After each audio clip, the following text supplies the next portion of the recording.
Hello friends, मेरा नाम है रंजना और आज हम बात करेंगे शॉक थेरेपी के बारे में। तो चलिए शुरू करते हैं।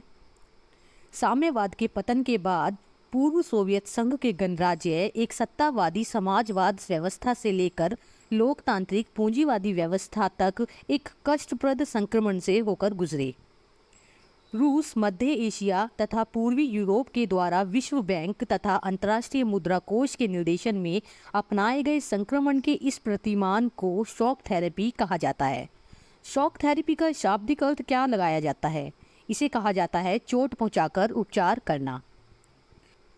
शॉक थेरेपी के अंदर इन देशों को समाजवाद से पूंजीवाद की ओर संक्रमण अति आवश्यक था। इसके लिए सोवियत दौर की सभी संरचनाओं का समूल नाश आवश्यक था। संपत्ति का निजी स्वामित्व इस अर्थव्यवस्था के ढांचे की प्रमुख व्यवस्था थी। निजी कृषि ने सामूहिक कृषि का स्थान ले लिया तथा कृषि को पूंजीवाद के ढांचे में ढाला गया। विकास के लिए आर्थिक व्यापार को आवश्यक माना गया, जो केवल मुक्त व्यापार के उदय द्वारा ही संभव था। विदेशी प्रत्यक्ष निवेश तथा मुक्त व्यापार इस बदलाव के लिए जुड़वां इंजन बन गए थे। तो आइए अब बात करते हैं इसके प्रभाव और परिणाम के बारे में। सबसे पहला पॉइंट है उद्योगों का पतन। रूस सहित इन देशों की अर्थव्यवस्था चरमरा गई। रूस में राज्य नियंत्रित उद्योग क्षेत्र का पतन हो गया, जब इसके 90% उद्योग निजी कंपनियों और उद्योगपतियों को बेच दिए गए। यह इतिहास में उद्योगों की सबसे बड़ी गैराज सेल थी, जिसमें उद्योगों को औने पौने दाम में बेच दिया गया। तो उद्योग जो थे पूर्ण रूप से खत्म हो गए थे। नेक्स्ट पॉइंट आता है भोजन या खाद्य सुरक्षा का पतन।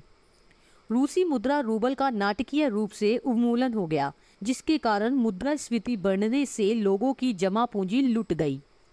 सामूहिक कृषि के पतन ने लोगों को वस्तुओं के लिए तड़पता छोड़ दिया। पुरानी व्यापार संरचना के पतन ने रूसी सकल घरेलू उत्पाद को निम्नतम बना दिया। भोजन सुरक्षा के विघटन के कारण रूस को खाद्य सामग्री का आयात करना पड़ा। थर्ड पॉइंट आता है सामाजिक परिवर्तन। सर्व कल्याण और सामाजिक सुरक्षा के परंपरागत ढांचे का अंत हो गया। सरकारी सुरक्षा के छिनने के कारण समाज का एक बड़ा वर्ग गरीब हो गया। माफिया ने आर्थिक क्रियाकलापों को नियंत्रित करना शुरू कर दिया।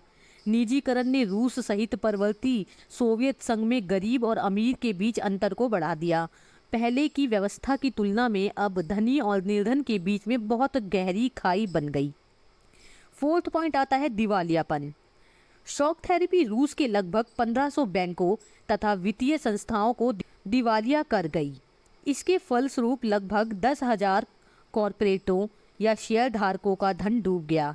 इसमें उन ग्राहकों का पैसा भी शामिल था जिनके इसमें खाते थे। पांचवा पॉइंट आता है जन आधारित सरकारों के निर्माण में असफल होना।